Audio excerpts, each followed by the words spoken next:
views and opinions expressed by the hosts and guests on the following program may not reflect those of this station or Salem Media Group, its management, sponsors, affiliates, or employees. Portions of the following...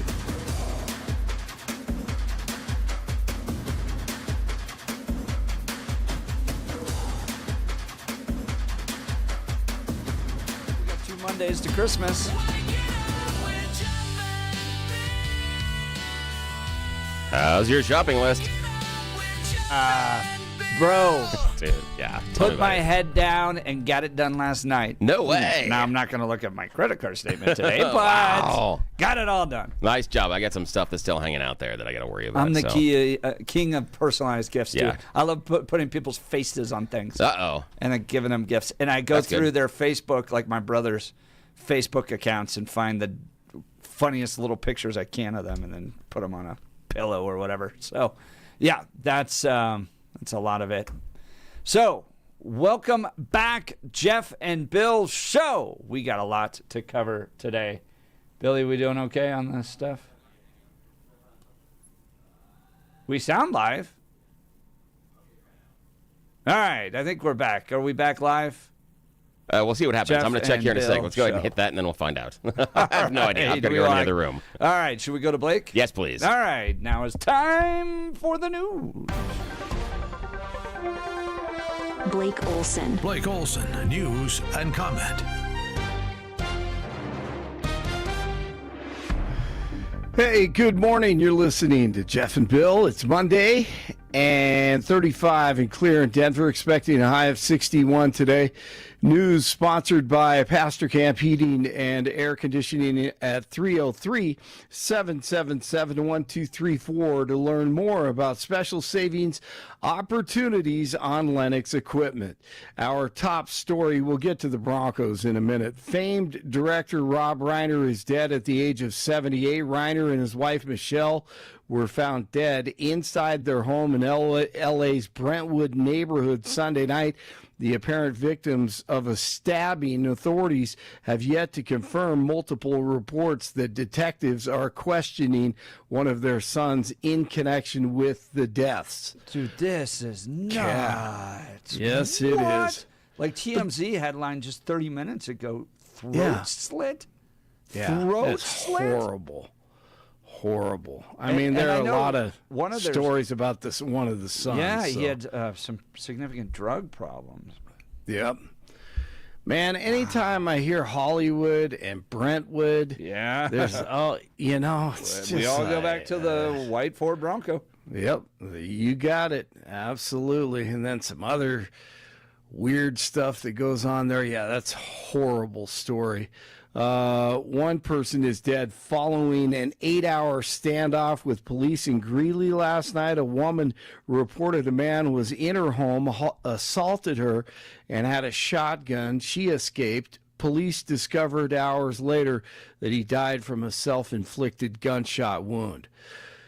Israeli Prime Minister Netanyahu blaming the Australian government for encouraging anti-Semitism after Sunday's shooting at a Jewish celebration at a popular Sydney beach that left at least 15 dead and dozens wounded.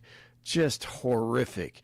Netanyahu said the Australian Prime Minister Albanese's his policies, including the recognition of a Palestinian state in September, encouraged Jew hatred. So it's just there's so much video of this. There was It's a hero that wild. fought that. You saw him take Yeah. that rifle. Yep. Another reason for the Second Amendment and why you fight for it. It was just horrible. I know you guys are probably going to talk about it. We're going to talk about this. We're going to talk about Paris not hosting New Yeah. Year's events Tragic. in light of some of the security concerns. That's what they always label this as. There's no Christmas markets taking place. Well, there's few. Some being shut down in light of security concerns. But a lot of it has to do with radical Islam and the impact it's having on Western Europe and now Australia. That's right. We'll get You into it. cannot give up your culture. You cannot. Right. That's exactly right. And that's what's happening right now. And, you open arms to everyone who does it legally and comes into your country, Right. but you cannot allow this to happen. And we can't as Americans, because you see what's happening around the world. Man, that is a beautiful place. Also in Australia, I've been there, that beach, and it's horrible what happened. Well, I mean, goodness. It was not even 6 months ago that Jews were lit on fire in Boulder, Colorado. Yeah, exactly. Yeah, that's true. And then Absolutely. you have shootings outside of synagogues, outside of Israeli embassy parties. I mean, if you're Jewish right now in Western, well, we all know that if you're Jewish, you can't go to places that are Islamic dominated, right? They'll kill you right there, and then celebrate and have a parade. But now we're at a point where if you're Jewish in Western countries, you have to be concerned about where you are out in public. And that right there should send a very clear message to what's happening in our country and in Europe and in the Australia. West. In the Yep. West. Absolutely. Right. Well, what am I saying? It's happening in Africa also. Correct. To Christians. Yeah. Right. Police in Providence, Rhode Island, releasing from custody the person of interest in connection with Saturday's mass shooting at Brown University. They killed 2 people and injured 9. This one, wow. Mayor Brett Smiley of Providence, in a late-night news conference, said that the man was being released with an investigation into the shooting ongoing. So we don't have a suspect there either. It's just a horrible, dark weekend. It was. Man. With the exception Right of before the holidays. Phillip Rivers. True. That was the only. And Fernando and the Mendoza. Yeah. Right. There you go. Well, we'll shine the light now. Here we go. All right, Broncos played host to the. I don't know what just happened right there. It's 6 in the morning. 2 Mondays left to Christmas. There you go. Packers at the Broncos. Denver going for 11 straight wins. End of the third. Broncos down 23-21. On a 2nd and 15. Nix to the end zone. Franklin has it. Touchdown, Broncos. Wow, what a throw. What a throw in the back of the end zone. About halfway there. Just beautiful. Bo Nix to Troy Franklin. Great catch. Gets up there and makes the grab. 34-26 final. Nix threw for 302 yards, 4 touchdown passes. Cortland Sutton, 7 catches, 113 yards, and a touchdown. Broncos now 12-2. And Bo Nix with the great answer. This is awesome after the game. Well, thanks a lot. And Bo, congratulations. What a game. You guys came in winners of 10 straight, now 11, but you were the underdogs. What did this team show against a really difficult Packers team? That we're the overdogs. What was the biggest difference today? What really changed the momentum down the stretch? I think every unit played great. We had key plays in all units. Defense just kept playing at the end, and they got stop after stop after stop. They got 2 really big turnovers, and then offensively, we got touchdowns today instead of field goals. Now, we want to close out the game better. We got 2 opportunities to push it and get more points, but I guess we just like one-score games. Well, you clinched a playoff berth, though. I know you have your sights set on something bigger, but still, how does that feel walking off this field? It's great. That was our first goal going into the night. You know, you got to baby steps, one step at a time. One step leads to another, and without this one, you know, you can't get to where you want to go. So every step is as important as the next, but we're focused on this week already. Got another home game, and I expect it to be rocking again. 10-4 Jags at the Broncos this Sunday. Incredible season. Kansas City quarterback Patrick Mahomes tears his ACL out for the rest of the season, and the rehabilitation on that is going to be difficult. And we won't see the Chiefs in the playoffs this year for the first time since 2014. Hate to see anyone injure themselves. He's going to need a real trainer, rough. not Megan Trainer. Yeah. You seen those State Farm ads? Yes, I have. Just trying to hand That's them a knee brace. Great point. Yeah, when it becomes reality. Yeah. Oh man, that's hard to watch. And the video was hard to watch too. I do not like watching that. Hey, Gabe wonders if you're going to get to the Raiders highlights. Oh, you know what? We'll get to that, Gabe. Absolutely. I'll send you a text. Did they end up with a goose egg? What was the score here? Let me They got see. shut out second time this season.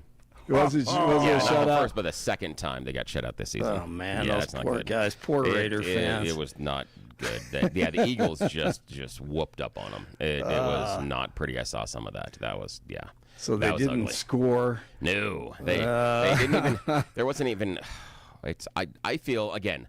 It's great as a Broncos fan to see the Raiders struggling, but I feel for them because of how abjectly awful they are this season. It's just bad. ridiculous. They are ridiculously bad, and I don't want them to be that bad. Yeah, sure, it's I not want them to fun. lose. It's not fun for them to be just awful. That's no fun at all. So, I need them to play spoiler with some other teams and stuff like that, and we like them to show off when the AFC West needs some reputation, playing other places. But no, not good. Yeah, the thing for me is it's 2 goose eggs in the season.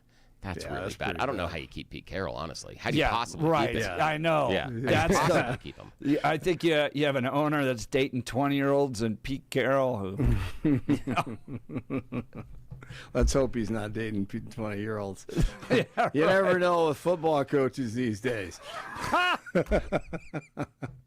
44-year-old grandfather Philip Rivers, 18 of 27, 120 yards with a TD and an interception in his first game in 5 years. But the Seahawks kick those doggone field goals. They kick a 56-yarder for 18-16 win. That's a tough place to win in Seattle. Let's talk a second about Philip Rivers. So I want go if you're out there on the social media webs, follow a young man on X named Noah Moss 2026. Noah Moss 2026. He is originally from Colorado, played for Creek. Then his mom is this great pro-life leader named Christine Jurgen. You may know her. And he has the video. He was the one that filmed and posted the video of all the boys. Oh, yeah, he's gone. He moved to Alabama, and he now he was at St.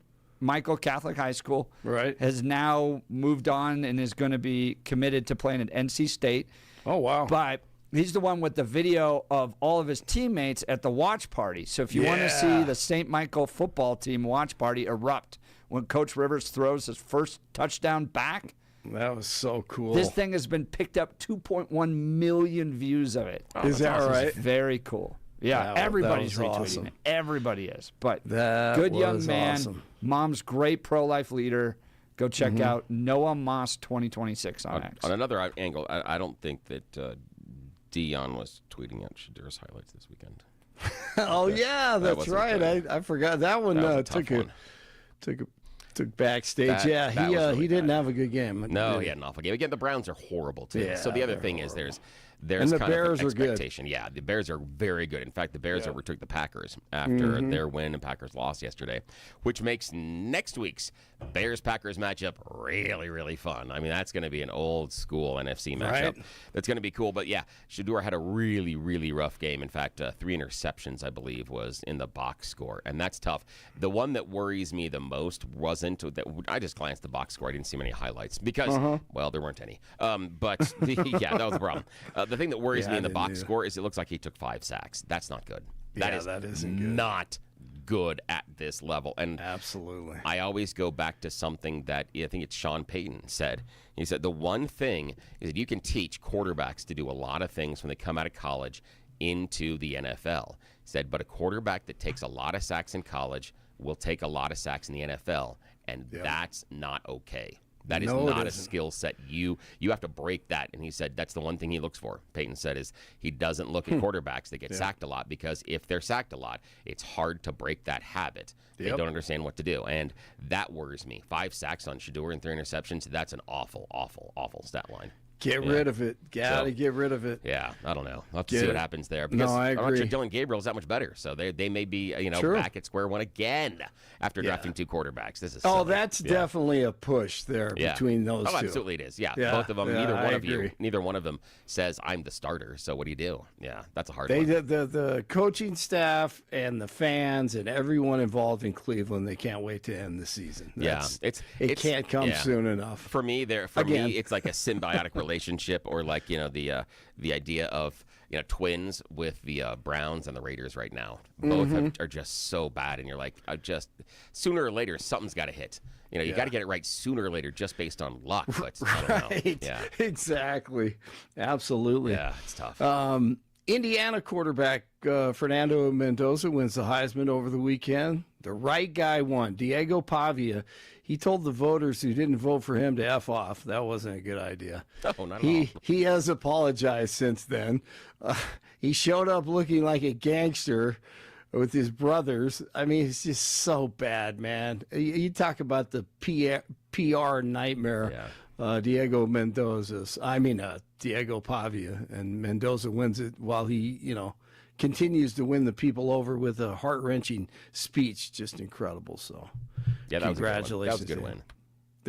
Absolutely. That was the right guy won it. You're right.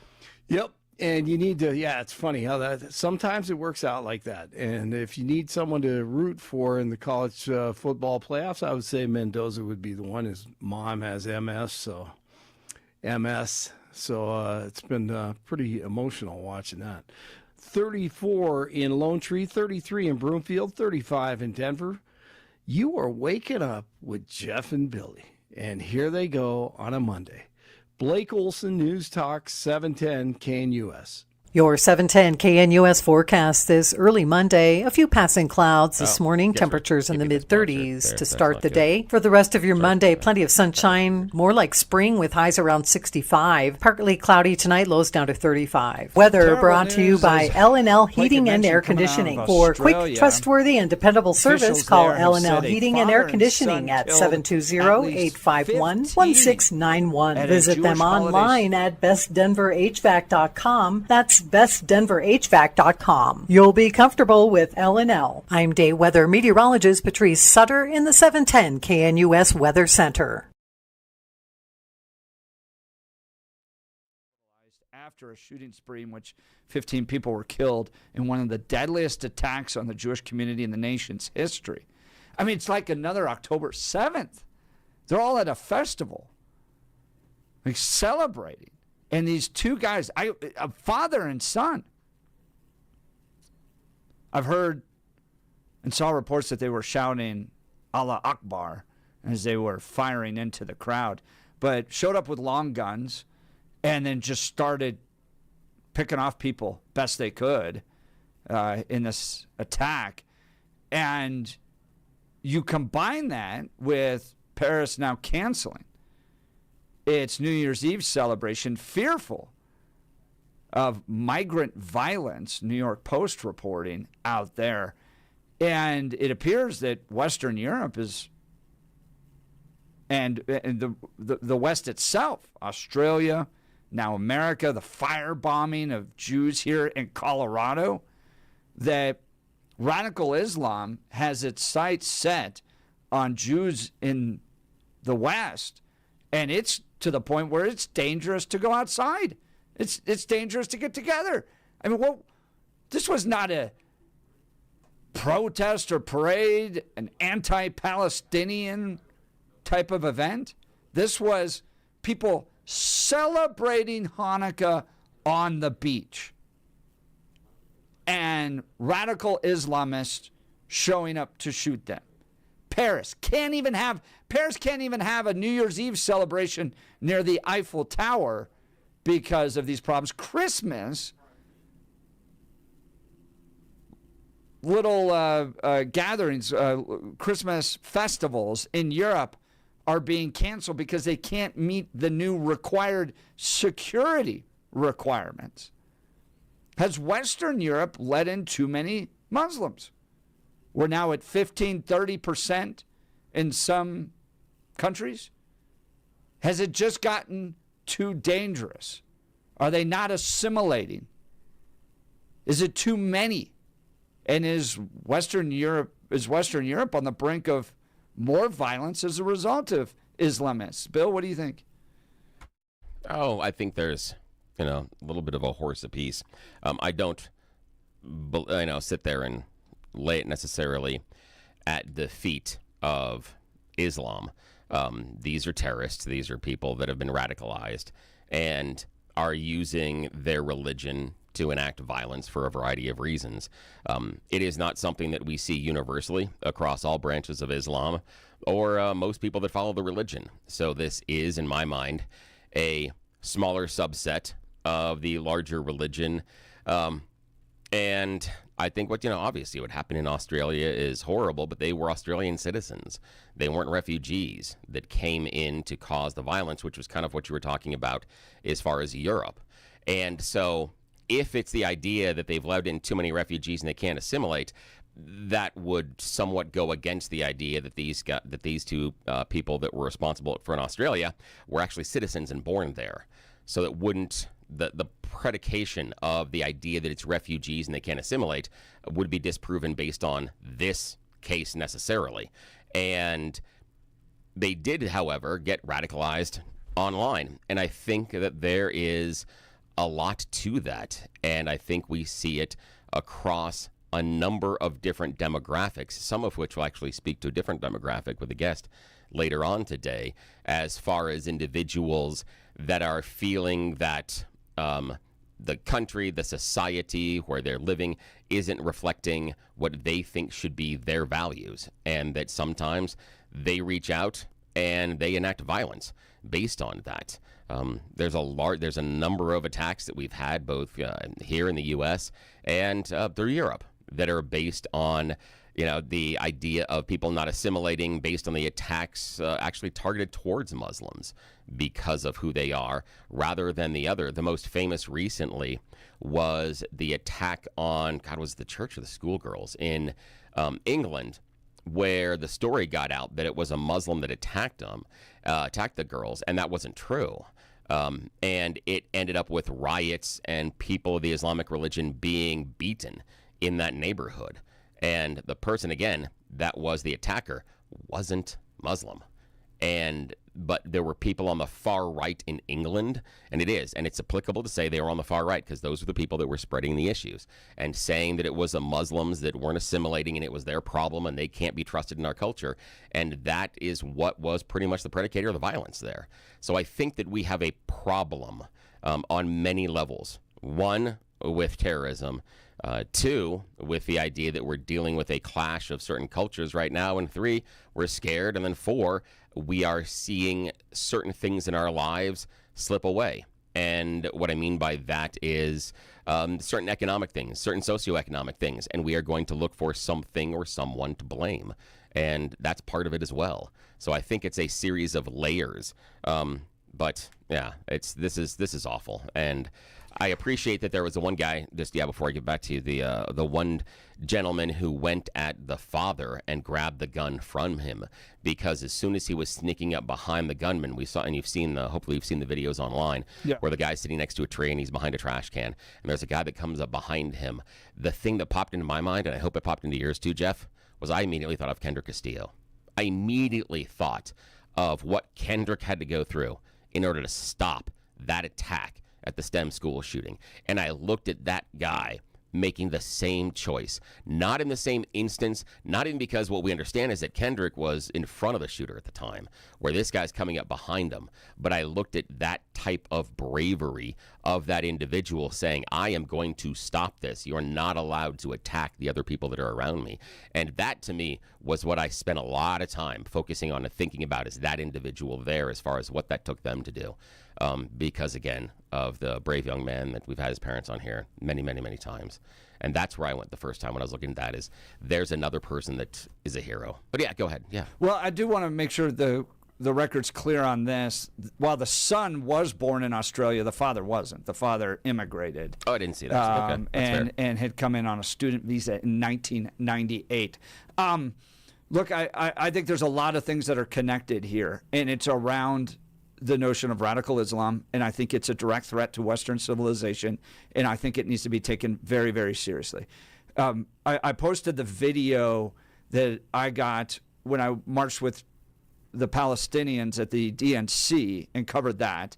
I was not marching in support of the Palestinians, but when I went to Chicago for the DNC, I spent 3 days with Palestinians, and there's a few things that stood out. One was I think there's a genuine bloodlust for the Jews that Muslims have that people often dismiss or say, well, it's not, they're angry over what Israel's doing. No. They're, and I have video evidence of it. There was one guy shows up with an Israeli flag out of like 5,000 Palestinians that were there. And the vitriol, the F-bombs, the middle fingers, the rage that came from the Palestinians towards him. This guy there was a wall of police, Chicago police, protecting one guy with an Israeli flag. So I think there's a genuine vitriol, rage, hatred from Muslims towards Jews. Not all Muslims, clearly, but I mean, you don't have vibrant Jewish communities in Saudi Arabia, in Qatar, in Iran. So I think that speaks to what happens when Muslims get total control of a nation. There's no place for Jews. And then secondly, I spoke to a young man who openly, very easily, as if it was talking about the Broncos, talked about Islamic global domination.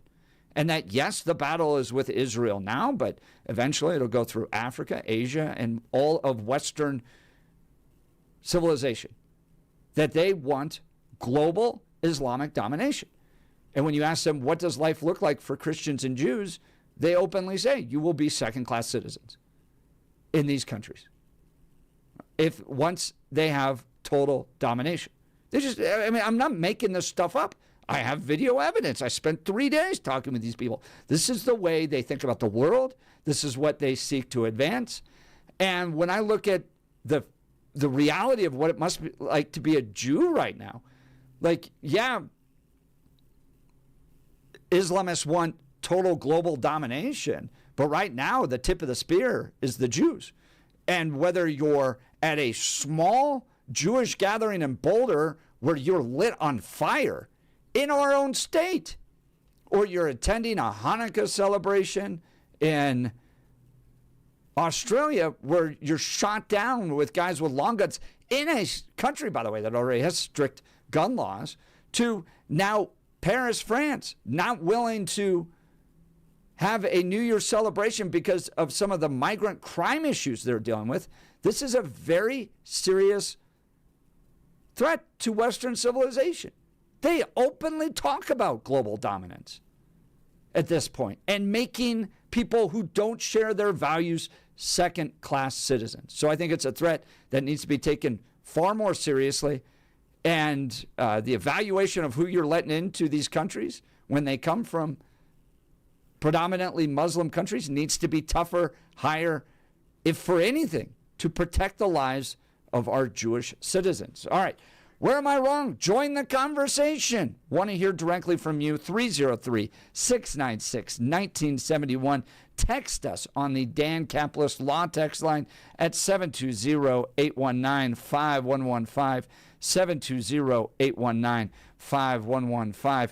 Let's talk Mountain High Appliance. Discover incredible savings at Mountain High Appliances Clearance Center in Denver.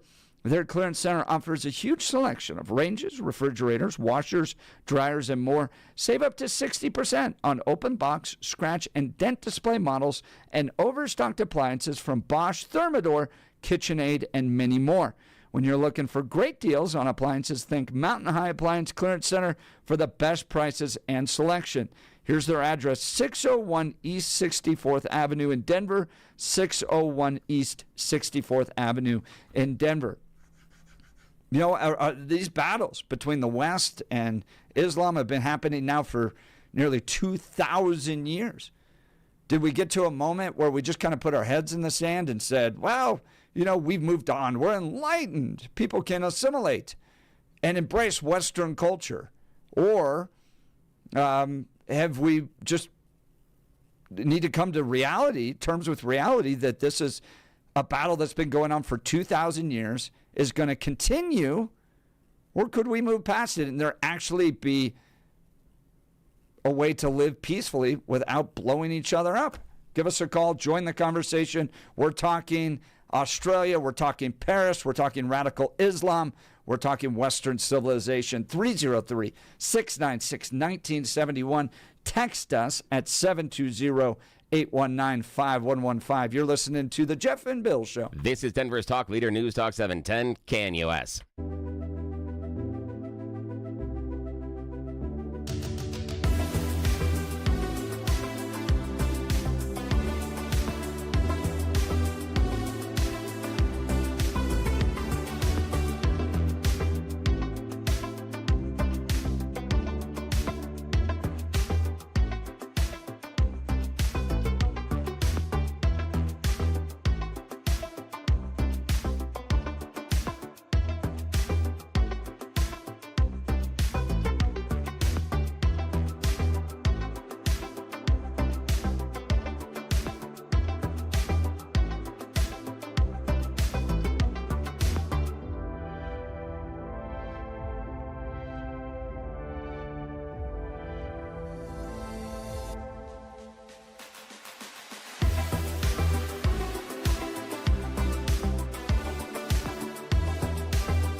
Hawaii wasn't a state when this song was released. It wasn't? No, it wasn't really. Yeah. I didn't know that. Yeah, it wasn't a state yet. Interesting. Yeah. Yeah, this is written by a Hawaiian songwriter. But then Bing Crosby's the first one really recorded. It's popular. Yeah. It's kind of fun. I mean, the only time I've ever heard the song was in National Lampoon's Christmas Vacation. It's because you don't listen to enough Christmas music. Right, exactly. This is good. I mean, was this Bing does good popular stuff. prior to that? Yeah. Yeah. Okay. Yeah. It's done pretty good. It's just, it's one of those that inside of the Christmas genre, there are a lot of remakes of the same song over and over again. This is one unusual song. So it fits in just like Feliz Navidad. It makes its way through the catalog pretty well because it is unique. Yeah. And the Andrews Sisters. It's good. It's just kind of fun. Who are the sisters? Andrews Sisters. Very famous trio in the era. The Andrews Sisters, yeah. Yeah, are singing in the background. If you missed last week, you missed us talking about this, but Bill Thorpe is a music savant. And Christmas music, Wikipedia has nothing on these aspects of his brain. So in the next week, we get you for one more week. Oh, yeah. Give me for one more week and we'll talk, a little bit of a break. But we'll talk Christmas music. You're going to want to listen to the Jeff and Bill show to discover little unknown treasure troves. A whole bunch of stuff, yeah. I found out some new stuff over the weekend of things. I was reading about some songs, and I'm like, oh, I didn't know that. So there's some other stuff that's laying in wait. We'll see if it pops up. Yeah, that'll be kind of fun. Well, Europe's changing. Australia's dealing with this attack from Islamists in Australia right now. 15 people were killed at a Jewish holiday celebration the first night of Hanukkah. They're all at Bondi Beach, which is this famous beach. Have you ever been to Australia, Bill? No, never have. Or in your world travels? Nope. I did. I served nice. a little bit of like a semi-internship type of thing with a judge I had met traveling in another part of the country. Or in the world. We were in Europe, and I met a judge who happens to be a Supreme Court justice in Australia. And we had dinner and kicked it off, and families, all the stuff, got to know each other. He said, hey, if you ever want to come to Australia, I'd be happy to take you around, and you could learn what I do, because I was a young man interested in law at the time, until I took the LSAT and learned what law really was. But at the time, I was really interested. So I went and spent, I think, 3-4 weeks in Australia. Oh, nice. And I got to sit through judicial proceedings and all that stuff. And he was a Supreme Court justice of the state, not of the entire country. So think like a state Supreme Court justice. But to be able to spend a bunch of weeks in his courtroom and see how things were done, it was awesome. But Australia's a beautiful country. By the way, he was Jewish, last name Einstein. But tragedy happening in Australia. And I saw the headline in the New York Post, Paris canceling its New Year's Eve concert on the Champs-Élysées as a result of migrant violence growing. Europe now 15 to 30% Islam. It's growing. 30% in some countries now make up the population of these countries. Islamic, 30%.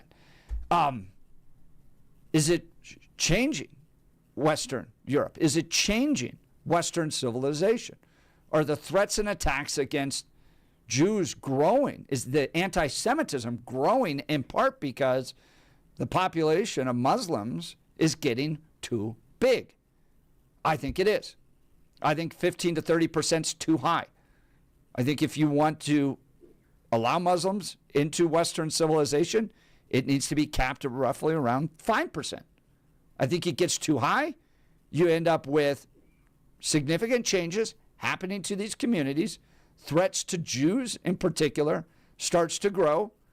And so they need to demonstrate, one, that if they're going to come here, if they're going to especially come from other countries, that they're not radicalized, that they're not going to embrace Sharia law, that they're not going to light Jews on fire on Pearl Street in Boulder.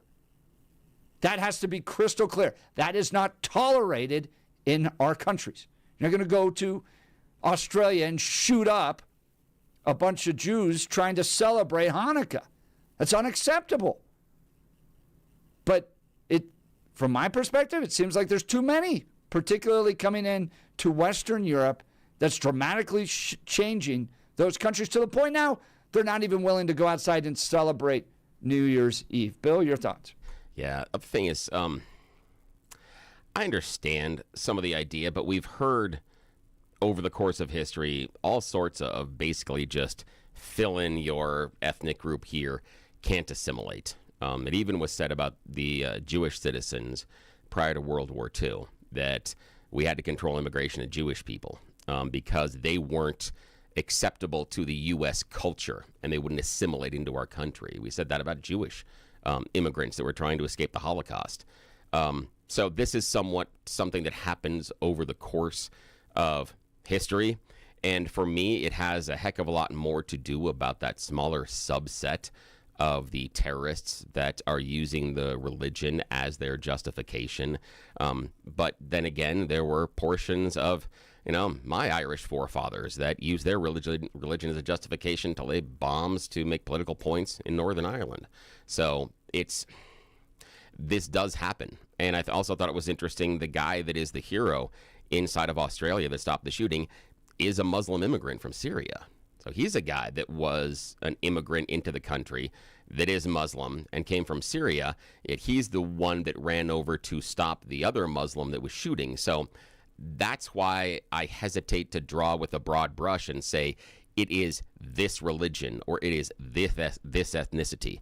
I think that there are other things that are necessarily involved, and many times, especially the terrorism side, that people are using the religion as a motivator. And you and I have talked about radical Islam, and when they say that God blesses these actions, well, heck, you can go out and commit almost anything that you want as far as an atrocity if you feel God has blessed it. As Denver radio legend Peter Boyles often pointed out, that the German soldiers, when they entered the military, were given a belt buckle, God mit uns, God with us. That was the Nazis saying that God was with them on their belt buckles. Every single enlisted Nazi had one. So they claimed the mantle of biblical righteousness. And it's very easy, I believe, for a human to start to commit atrocities if they believe it is divinely appointed or divinely forgiven. That idea of, how many virgins you get if you go out and do a suicide bombing and kill infidels. That's the motivation. And I think that is something that we need to work on more than just identifying one subset or one group. I think that's the more danger inside of the religion, of the people that are using it that way. What do you do with the reality that there's really no Jewish communities that exist in Muslim-dominated countries? I don't know. I'm not certain. It's again, the Muslim-dominated countries can, if they're dominated by they can choose whatever they want. There are portions of Muslim-dominated countries that don't let women drive, can't own property. And so I understand that, but I don't think necessarily that says they can't then join our cultures or also our societies, because we have history of times in which they do. And what I'm worried about is things like where we had the guy from Afghanistan that worked with the U.S. military for a decade and was brought over here, turned around, and for whatever reason attacked National Guards men and women, one of them dying and one still seriously injured. That's a problem. But then again, we're not saying that all Afghanis are like this or all people are going to be like this. And our reaction, though, was we need to kick all of them out. And again, with the Somalis in Minnesota, I don't think that's indicative of all Somalis, but it was indicative of that group. But we've decided in some areas of the country, kick them all out. And I think that is necessarily dangerous. The idea when you paint with that broad brush, it's gotten us into bad places in the past. Well, I'm not sure it's painting with a broad brush. I think it's coming to terms with reality that in Muslim-dominated countries where they have total control, right, where they get it, where they have the ability to write the laws and form the communities they want, Jews and Christians become second-class citizens, so much so that they oftentimes have to flee in order to save their lives. And so if you're going to what Western Europe is doing is just bring lots of them in, well, once it gets to 51%, you're going to see Western Europe look radically different. I don't think, one, they care at all to maintain our traditions our legal traditions, our cultural traditions when it comes to Western civilization or America. So this idea that the Constitution and its freedom of religion is somehow going to stop once there's so many of them that they have the ability to shape the laws, I don't think it's going to happen.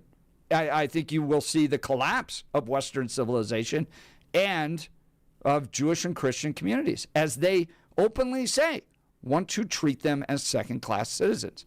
Feel free to join the conversation, 303-696-1971. Text us on the Dan Capitalist Law text line, 720-819-5115. We got a Monday morning version of You Choose the News coming up. You're listening to The Jeff and Bill Show. This is Denver's Talk Leader, News Talk 710, KNUS.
All right, Bill, you got to give us the rundown on this one. I feel like every song will be like, sir, to you. No, it's basically this one was done by a Texas blues musician at the time. This has been covered by a ton of artists. George Ezra has done some of them. It's really melancholy. This is one of those unusual melancholy Christmas songs that people kind of struggle with because it's supposed to be a happy time of the day, but there are a lot of us that are going through, difficult times. George Ezra has one of the more famous versions of this song. But yeah, this is an old Texas R&B kind of country blues singer guy that kind of pens this. It's neat. Yeah, this is the Eagles doing this version, but This is there are a the lot of them. Eagles? Yeah. Oh, there you go. Yeah. Yeah. This is kind of a neat Awesome. one. Yeah. All right, Mr. Thorpe, take us into a Monday morning version of You Choose the News. Yes. It is that time of the morning where we get to play everybody's favorite fake radio news game show. It's You Choose the News. Yes, you know how this works. I have scoured the interwebs for moments this morning to find really dumb stories about us humans, giving them even more ridiculous headlines so that we can play this fake radio news game show. Why? Well, those in charge have no idea that we are wasting valuable time, so here we go. As always, Blake Olson joins us from the news department. Gentlemen, here are our headlines. Headline number 1, it happens in Vegas. Headline number 2, who's in charge? Headline number 3, sounds like a threat. And headline number 4, childhood fear. Mr. Hunt, your choice. Let's start with childhood fear. Yes, childhood fear. Here we are going back to the era in our childhood where, there were things that were going to get you. You know, like the monsters under the bed, or maybe quicksand. Getting trapped in quicksand is a peril out of old movies, TVs, and childhood nightmares, but it recently happened to one hiker in Utah Arches National Park. Yes, in Utah. Got nabbed by the quicksand. The park that's famous for its natural sandstone arches gets over 1 million visitors per year, and accidents range from falls and heat strokes. Those are super common. Quicksand? Not so much, but it happened just recently. Now, the wet sand kind of flows back in. It's a never-ending battle, says John Marshall, who helped a woman stuck in quicksand over a decade ago and coordinated the latest rescue that happened just a week or so ago. An experienced hiker was traversing a small canyon, second day of a 20-mile backpacking trip, when he sank up to his thigh. He was unable to free himself. The hiker activated the emergency satellite beacon. Team got up, they went out there, and through a drone camera, they saw the park rangers arrived a little bit early, tossed the man a shovel, but as he was shoveling it, it would just roll back into the hole. He couldn't dig himself out. So the search and rescue team, positioned a ladder and boards near the backpacker and slowly worked his leg loose. Now, he had been in near freezing muck, temperatures in their 20s for a couple of hours, so they had to slowly warm up the limb until he could stand and then walk. He hiked out on his own, even carrying his own backpack. But here's the thing that young Blake, young Jeff, and young Bill didn't know. Quicksand is not like it's depicted in TV or the movies, not like it was on Gilligan's Island. The human body is actually more buoyant than quicksand, so you'll never actually sink underneath. You'll just get stuck inside until you die. Yeah. So you don't actually sink underneath and go blub, blub, blub, blub, blub. You're too buoyant. You float in the quicksand. I feel much better. Yeah, so it feels much better about that. See, you can avoid that childhood nightmare. Alrighty. Yes. Right. Blake, your choice, sir. It happens in Vegas. Who's in charge or sounds like a threat? Who's in charge? Yeah, who's in charge? We got to know who's in charge. Ahead of the Africa Cup of Nations, Cameroon's squad selection is mired in controversy. At the start of the month, slowly after Samuel Eto'o won an election to remain president of their local football association, it was announced that another person was going to take hold of another governing body inside of the African nation and name a new coach, David Pagou. Well, David Pagou disagrees with Samuel Eto'o on who should be named for the team, so headed into the African Cup of Nations, there are two different lineups for the team. They've named different squads. So they don't know who's on the team. Yeah, and that's a disaster. Yeah, the big problem is Andre Onana and a striker, Bukabar. There's some issues. Eto'o doesn't like either of them, but the new coach does. And so Samuel Eto'o, who again is the president of the Football Association, is trying to tell the coach who's on his team. Yeah. Bukabar's much better. Yeah. Well, He's Bukabar, he's playing in Turkey right now. He's okay. Andre Onana's got some issues, but I don't know. There's some issues there. I was right in the middle of the Cameroon supporters in the World Cup in the early 90s, by the way. They are. They're crazy. They're fantastic. It was awesome. Yeah. Cameroon people are wonderful. Cool. Yeah, and Samuel Eto'o is a wonderful goal scorer. But yeah, so the president of the organization, this would be like the president of the Broncos disagreeing with Sean Payton on who should be in the first playoff. That's a little different. This is that's what this looks like. Yeah, that's what this looks like. So this is the level that it looks like. Or maybe like Roger Goodell telling the Broncos who they have to field. That's kind of what this argument is. It's a guy running the organization versus the guy that's the coach, and they don't agree. So this is going to be a weird one to find out. Okay, final choice this morning, Mr. Hunt. It happens in Vegas or sounds like a threat? Sounds like a threat, sir. Yeah, this totally sounds like a threat. Recently, a Florida middle school went on total lockdown over the clarinet. Yes, it wasn't because of a very bad song. It was because their AI-based weapon detection system thought the clarinet was a gun. The false alarm occurred recently at Lawton Childs Middle School. The automated system interpreted a student carrying a clarinet as a potential gun threat. The school entered a code red lockdown. Administrators and police responded to what turned out to be, just a soloist. So, in a message to parents, they explained what happened. Now, this is a company that called Zero Eyes. They integrate with existing surveillance cameras, and they employ computer vision algorithms trained on images of more than 100 firearm types. And when the AI model believes it's detected a weapon, it sounds the alarm. That's what they're doing. Yeah, I'd rather have that. And for the privilege, they pay $250,000 a year. Yeah. They haven't been able to say whether or not the system has ever actually successfully foiled an event or found an actual gun. But we don't know. But if you remember, the Kendrick Castillo shooter brought their guns in a guitar case, didn't they? True. So, Yeah, exactly. yeah, a little false alarm here or there. Better than what happened here. Better I'm be a safe ranch. than sorry. That's back to you, Jeff. We're out of time here. Thank you, Mr. Thorpe. Appreciate that. We'll continue because the phone line's hot. Text messages hot. We're talking Australia, Paris, Islamic attacks. All of it. You're listening to The Jeff and Bill Show. This is Denver's talk leader. We are KNUS.